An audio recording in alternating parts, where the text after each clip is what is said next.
رزق کے پیچھے اپنا ایمان خراب مت کرو، کیونکہ رزق انسان کو ایسے تلاش کرتا ہے جیسے مرنے والے کو موت۔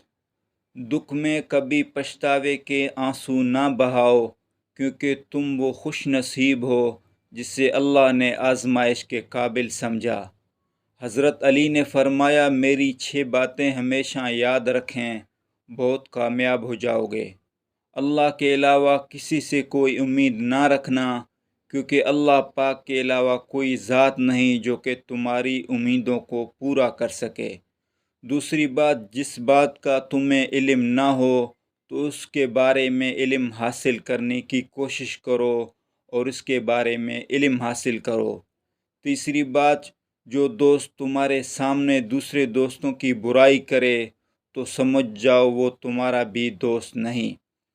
چوتھی بات، جو دوست مذاق میں بار بار آپ کی بے عزتی کرے تو سمجھ جاؤ یہ دوست بھی منافقین میں شمار ہوتا ہے۔